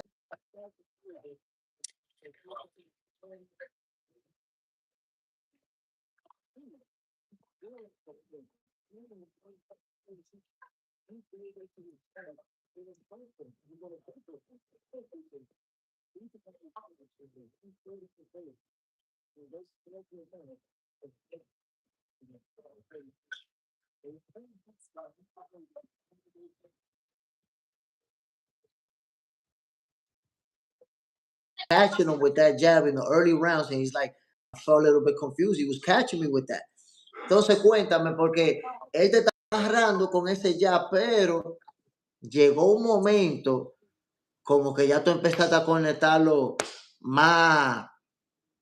Cuéntame de Yo, eso. mira, por ejemplo, ya desde que yo lo estudié, yo veo que él ya lo usa mucho, bastante. Y él contragolpea. Pero su derecha, él solamente tira un solo golpe. Él no sabe cómo hacer una combinación, ¿tú entiendes? Entonces, yo lo que estoy es tratando de coger el tiempo, buscándolo. Eso es lo que yo te digo, ¿cómo le voy a coger el tiempo? ¿Cómo le voy a entrar? Porque yo confío en mí desde antes de coger la pelea, que yo sé que si yo lo cogía por aquí, yo lo iba a tirar. Yo sabía desde antes digo, yo sabía que yo lo iba a tirar por aquí. Yo traté tú me viste tirando abajo, puyándolo abajo, por aquí, a ver qué yo conseguía. Pero al final después yo me di cuenta, aquí abajo yo no voy a conseguir nada, porque este tipo, yo así me visto, yo pensaba de todo. Yo llegaba a mi esquina y mi esquina me decía, mira, tenemos que hacer más, mira, vamos bien este round, mira, estamos esto. Y yo sí, yo estoy en vivo ahí mismo, yo estoy ahí, observando todo, pero tengo el cerebro por aquí atrás procesándome. Mira, tenemos que hacer esto, mira esto. ¿Tú entiendes? Yo tengo mi plan en el cerebro procesándome por aquí. ¿Tú entiendes? Yo estoy ajustando yo mismo. ¿Tú entiendes? Porque gracias a Dios yo soy un Durante, boxeador que reacciona durante el combate y pero me durante están ese hablando, mi proceso, equipo. durante ese proceso, tú entiendes que esta victoria tú la tienes que hacer clara, porque si es una victoria muy seca, a ti no te la van a dar. Eso tú lo sabes, ¿verdad? Yo lo sé, yo lo tengo en mente, yo tengo todo eso en mente porque yo soy realista, yo no me puedo engañar yo mismo, yo lo sé, yo sé todo del boxeo, mi hermano, yo tengo 18 años en el boxeo, ¿tú entiendes? Que yo no estoy en el top es porque no se me ha dado oportunidad. Y otra cosa que te iba a decir, él cogió esa pelea porque me llaman previsto y ellos no le dio tiempo a estudiarme. A la hora que ellos me hubieran estudiado, habían dicho, no, espérate, ahí no, yo sé que ellos no se iban a meter ahí, ¿tú entiendes? Entonces, ellos iban a pelear con un derecho y yo soy zurdo. Ellos ni estudiaron eso, ¿entiendes? Tú tienes una preparación 3 meses para un derecho y te buscan un zurdo a última hora. Él lo que pensó fue que yo era algo fácil porque me buscaban para 20 días. Eso, yo me lo voy a comer. Cuando viene adentro a YouTube y vio mi perdida, que mucha gente no sabe qué pasó con mi perdida, ¿tú entiendes? Y, no, mira, este perdió por nocaut, este es algo fácil y yo pego fuerte o algo, ¿tú entiendes? Entonces, cualquiera tú tiene una mala noche, una perdida, tú sabes, mi proceso fue algo que fue algo que si podemos, si tú quieres, yo te puedo contar algo de eso que mucha gente no lo sabe, ¿tú entiendes? Mucha gente no sabe lo que pasa el boxeador, ¿tú entiendes? Y dicen, Sí, no. no, este no sirve, esto, ¿tú entiendes? Son muchas cosas en realidad. Y al final yo perdí, aún así yo no me siento perdido, ¿entiendes? Porque mi perdida, no sé si tú la has visto o qué, pero no se definió en realidad, fue un minuto y algo, y ahí no se definió nada. Todavía yo voy lo que quiera y voy a mí en esa pelea, ¿tú entiendes? Ya. Y no, no sé si tú escuchaste, en esa perdida me han preguntado que si me interesa la revancha. Y como yo digo, yo no estoy en posición de esa revancha, porque yo estoy más a nivel, ¿tú entiendes? Y acabando de ganar esta pelea, yo estoy más arriba, mis planes son más grandes, un ejemplo. Pero por el respeto, por el honor del boxeador, porque yo lo hago de corazón, no lo hago por el dinero. Yo tengo 23 peleas y yo no he peleado por dinero, tú sabes. Esta es una de las peleas que me han pagado más y yo no lo hago por el dinero, yo lo hago por de corazón. Claro, el dinero importa, ¿me entiendes? Pero yo lo hago por una meta que tengo yo mismo, ¿entiendes? Entonces, así Ahora, mismo, ahora, Edison, déjame decirte algo. Una victoria en Riyadh Season, allá en en Arabia Saudita, contra un oponente que se tiene tantas expectativas. ¿Qué dice eso? Si fuiste para allá con poca preparación, supuestamente para perder, y le ganas a alguien que dicen que va a ser un campeón, ¿qué dice eso de Edison García? mi hermano subió la libra. ¿Qué te digo? Eh, Tú nada más tienes que ver, mi hermano, que lo único que fui yo ahí y no eran boxeadores malos ninguno, con buenos récords toditos y, ¿tú entiendes? Y eso te deja bien claro todo. Y, Bueno, y que él es un boxeador esa pelea se le ofrecieron en agosto y él tuvo una pelea de preparación en septiembre para estar 100% ready y luego de eso sigue. Y aparte de eso, usted está entrenando con Inoue, que es el campeón. Usted tiene un campamento perfecto, que usted tiene que estar en un 150%. ¿Tú entiendes? ese hombre Entonces, te llegó con todo. esa pelea, él fue con todo. Que yo te digo a ti que si yo llego a un 100% esa pelea, yo lo noqueo porque yo le meto presión y yo no me controlo a querer, tú sabes, cansarme, porque yo tenía todo eso en mente también. Yo no estoy listo para esta pelea. No puedo tirarlo todo porque puedo bajarle y él está 100%. ¿Entiendes? Fue todo, fue el cerebro, fue todo. Aparte de que primero fue Dios, ¿tú entiendes? Amén, amén. Pero Ahora, dice el rapero Fat Joe, el precio de ayer ya no va a ser el precio de hoy. Tú tuviste una victoria muy subió la grande. libra, claro, claro, manito, claro, claro. Me imagino que van a empezar a llegar esa llamada y esas oportunidades con una clase de victoria así. No, mi hermano, ahora tú entiendes, yo soy de los boxeadores que he sido rechazado bastante. Yo tengo 16, 17 peleas en Estados Unidos ninguno de los dominicanos, ninguno ha tenido tanta pelea, ni siquiera los campeones hoy en día tienen tanta pelea en Estados Unidos. Y yo solamente tengo una perdida, ¿tú entiendes? Y a mí, Eddie Hearn, que es el presidente de la empresa, el El promotor promotor de de Macro, Matchroom, sí. sí, me felicitó directamente, me escribió por Instagram felicitando, ya que eso habla solo.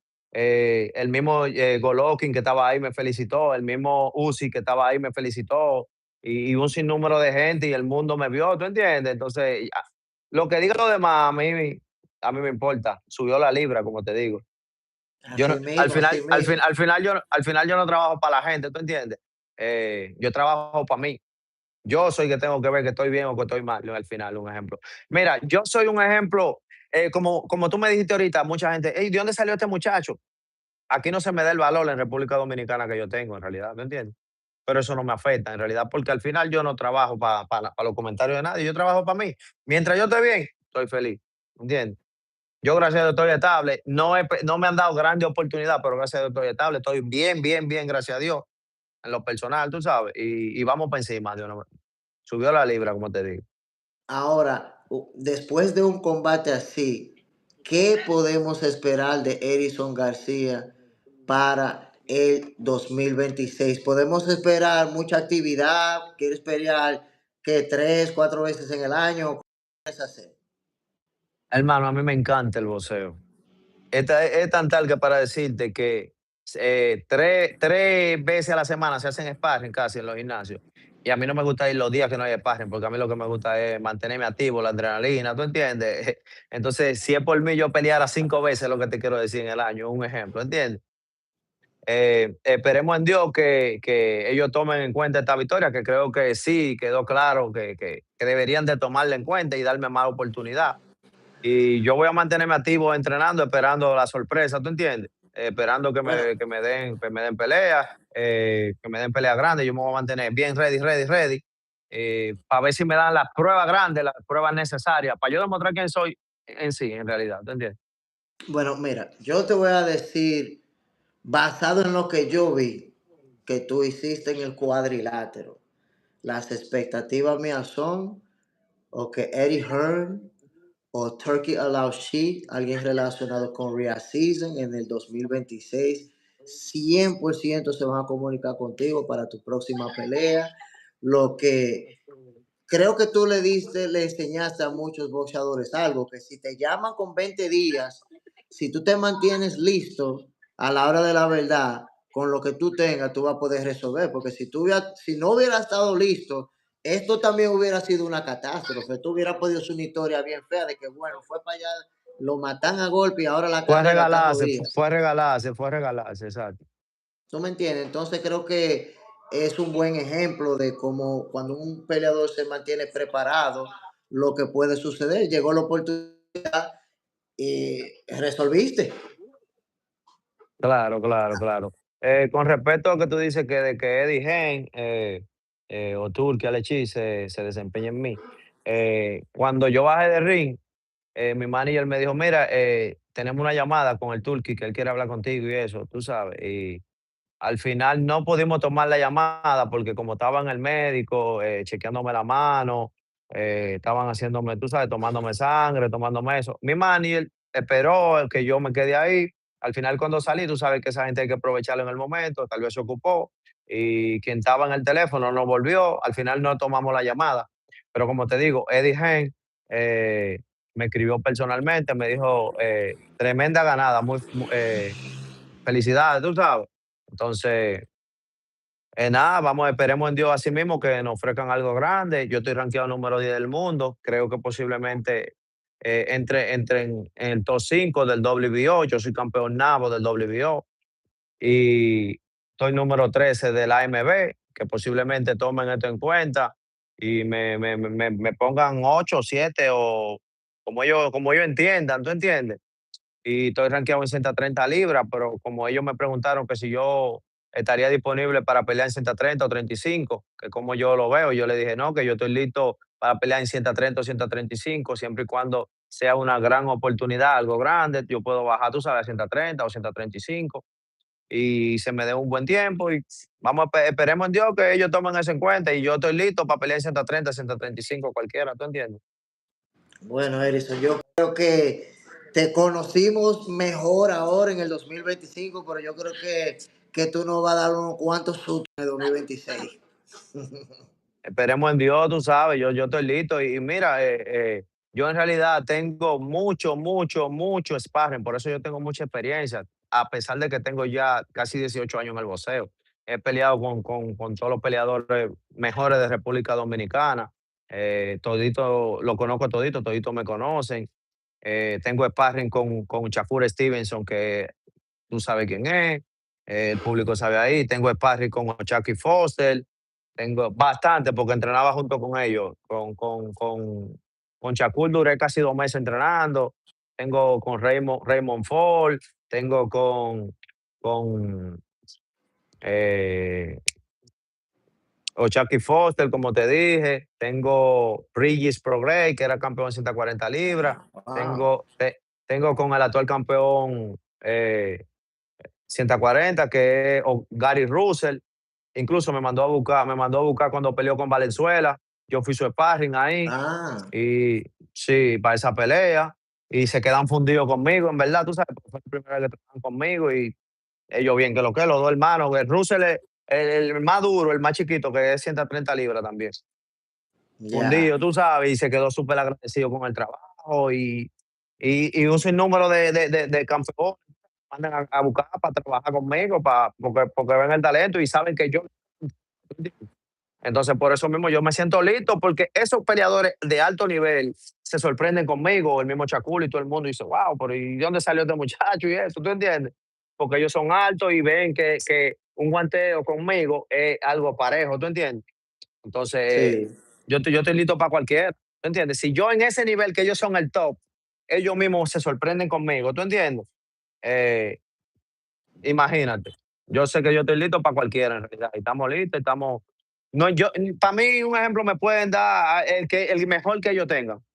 Y yo no les voy a decir que no. Porque yo Estamos siento que estoy ready. listo. Y sí, sí, siento que estoy listo. Me digan un ejemplo. Ahora mismo me pueden llamar y me digan, vamos a pelear en marzo con ese campeón, con cualquiera. Y yo voy a decir que sí. Que se me ofrezca una bolsa considerada. Tú sabes, porque eso vale la pena, eso también no que me van a decir, mira, va a pelear con este y te vamos a dar $10,000. Vamos por un ejemplo. Tú sabes que ahí yo, No, yo no, voy a decir que no. no, un ejemplo. Que me den una bolsa responsable y vamos a pelear con cualquiera y para que tú veas que yo estoy listo y para demostrar, Dios mediante. Y yo voy positivo a mí. Yo sé que en el todo, yo puedo pelear con cualquiera y para mí yo tengo para ganarle, tú sabes. No di que por decirlo, no, yo confío en mí, yo entiendo que sí. No di que por decir, porque cualquiera va a él, tú entiendes, pero yo no me voy como en lo personal, yo me voy como en la realidad. Yo entiendo que sí, ¿tú entiendes? Porque a quien hay que dársela, yo se la doy, un ejemplo. Ese es difícil, a eso, ¿tú entiendes?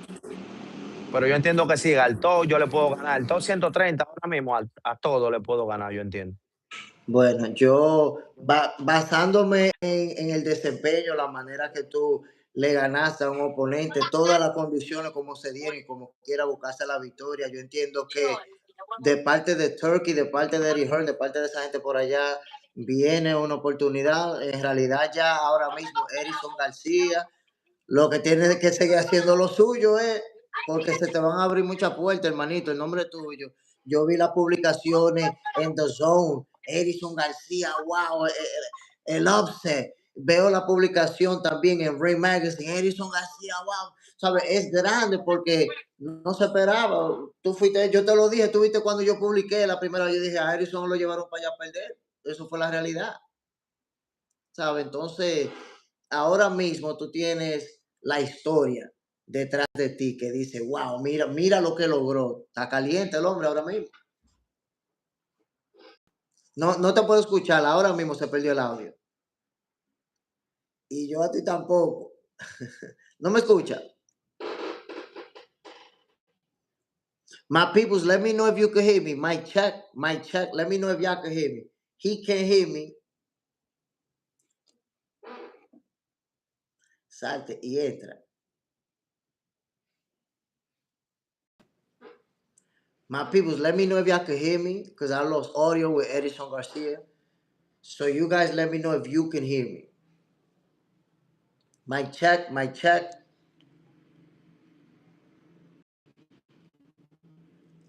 Yes, okay, perfect.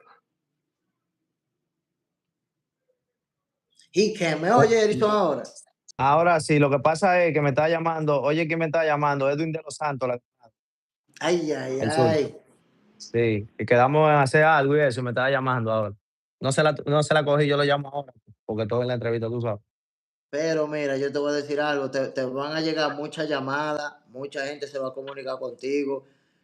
Yo sé que el que entiende, porque mira qué pasa, algunas veces alguien gana y si no entendemos la magnitud de la victoria, no lo podemos apreciar como es de verdad. Entonces, mucha gente lo que va a ver, tú ganaste otra pelea, pero yo sé la historia de esa pelea y yo viendo en vivo, te lo estoy diciendo, he visto un par de pinceladas, yo nunca he visto una pelea completa de Edison García, pero por lo que estaban diciendo, y discúlpeme mi hermano, yo he pensado que usted iba a perder, a mí me convencieron. No, no, no, es que yo te entiendo y por eso no tienes que pedir disculpas, porque yo entiendo, ¿tú entiendes? Ellos te están vendiendo lo que ellos pensaban que era.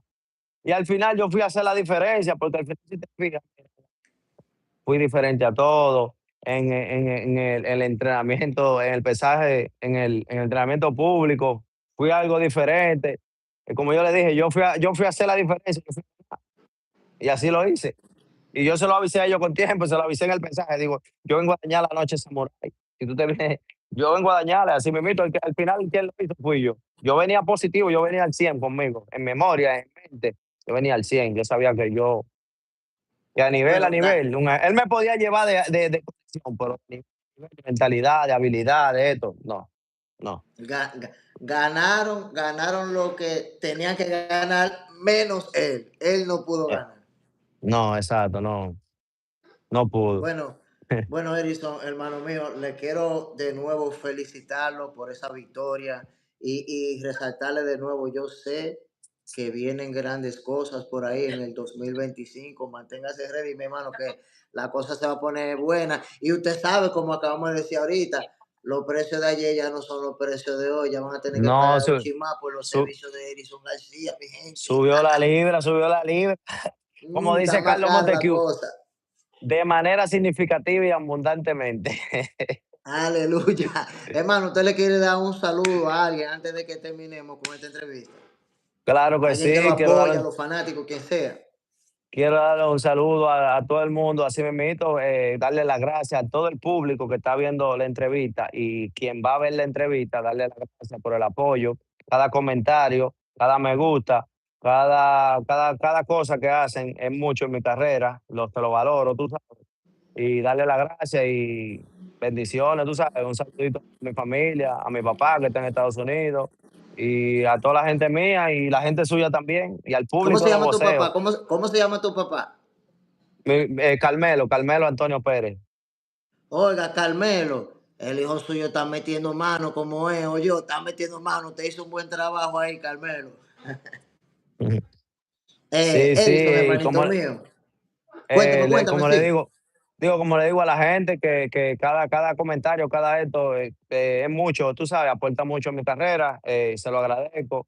Y que se suscriban a su canal de YouTube, en su Instagram. A mí me pueden seguir como Erickson García Box aquí. En Instagram me pueden seguir Erickson rayita abajo boxing. Y estamos activos y vamos para encima y tenemos mucho que darle a usted el público y a la República Dominicana. Amén, amén. Edison, hermano mío. Muchísimas gracias, mi hermano. Bendiciones. Estamos activos, estamos a la orden, ya usted sabe. Estamos en contacto, nada más tiene que tirarme y estamos activos, mi hermano. Bendiciones. Ya usted sabe, y antes de tiempo se lo digo, feliz año nuevo y disfrute de su familia. Gracias. Feliz año nuevo para usted y feliz año nuevo para todo el que va a ver la entrevista antes de irse. Bendiciones. Ya usted sabe, mi hermanito. Gracias. There you have it, ladies and gentlemen. That was the interview with Edison Garcia for on Saturday versus Tiger in Managa. And they took him there to lose. So I'm going to give you guys the summary because because obviously we've been talking in Spanish this whole time. I want to give you guys a summary. Edison told me about how he got contacted basically 20 days before the fight. Training camp obviously was real short. He didn't get that much sparring, but he went to Saudi Arabia feeling like he could beat this guy. Like he watched him on video, he was like, I could beat him. He knew that he was the underdog, that he was supposed to lose, but he still felt comfortable. Like I'm gonna beat him. And when the fight started, what he noticed the most is that Tiger Imanaga has a very good jab, very quick one, and he kept putting it on him. So it took him a couple of rounds to adjust to that jab. But eventually, he told me I started timing him. I started timing him, and I started catching him with those good shots. And eventually, I dropped him. In fact, Edison told me if he would have had a full training camp, he probably stops him. So mentioned that after getting this win, he got a congratulations from Eddie Hearn.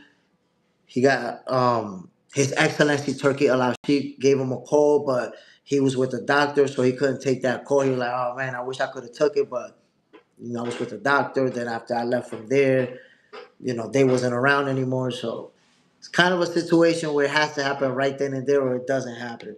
But I told him, look, with the type of performance that you had in Saudi Arabia, I expect that in 2026 they will contact you. Whether it's Turkey's people, whether it's Eddie Hearn, but they're gonna reach out. You had a great fight and you showed them what you're really about. Edison told me about the whole process with the training camp and the fight. And then afterwards, he's like, yo, yesterday's price is not today's price. Obviously, that's a big win. He's ranked. I'm not sure which sanctioning bodies or if in all of them, but he is ranked. And obviously, his ranking is going to improve after this win.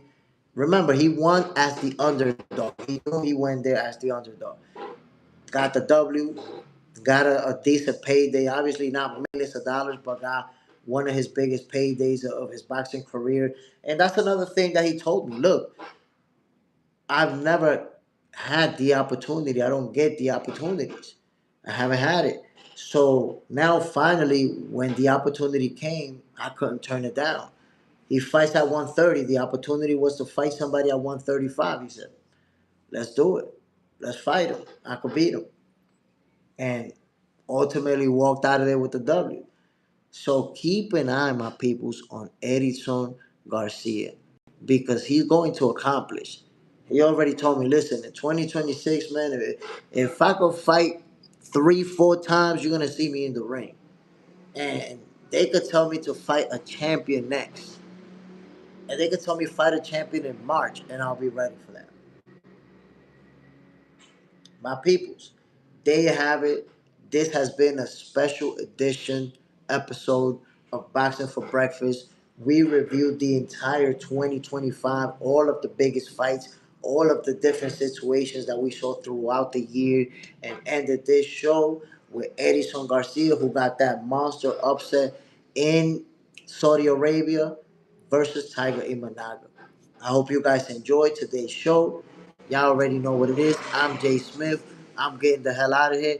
My peoples, I'm going to see you next year. I'm going to have to see you next year in 2025. Once we end this live, I will not see that. But I want to say before ending this last show of the year that Boxing for Breakfast, and I say it all the time, is the show that it is because of you guys. You guys make this show fire with your opinions, with your debates, with your talking points. The fact that you don't agree with everything I have to say, it's about you guys. So, Boxing for Breakfast is a morning show that it's the afternoon right now, but it's a morning show that boxing fans have been embracing.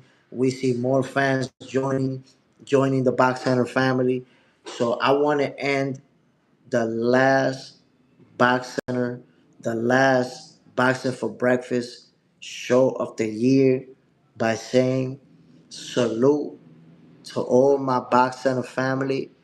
Salute to all the fighters, all the coaches, all the trainers, promoters, everybody who has tuned in, everybody who has showed love to Jay Smith, everybody who supported the channel. My peoples, if it wasn't for you, I would not be doing this. No way. So this is about the love of the sweet science. I love boxing. You guys love boxing. And that's what we're here for, man. So much love to you guys for your support. I'm super just lucky. I'm lucky, I'm privileged, and I'm honored that Mondays through Fridays, sometimes even Saturdays and Sundays, you guys take some of the time in the morning to hang out with me, to talk boxing with me, to debate, to argue, trash talk, all of that with Jay Smith during Boxing for Breakfast. So one love to everybody. I hope you guys enjoyed 2025 in boxing. I hope you guys enjoyed Boxing for Breakfast. And most of all, I hope you all have an amazing 2026. God bless all of you, all of your loved ones. And yo, we may have had a good 2025, but 2026, we're gonna crush it, my peoples. One love to everybody, man. This is Jay Smith signing off for the last time in 2025. I'll see you guys in 2026, man. One love to everybody. Peace.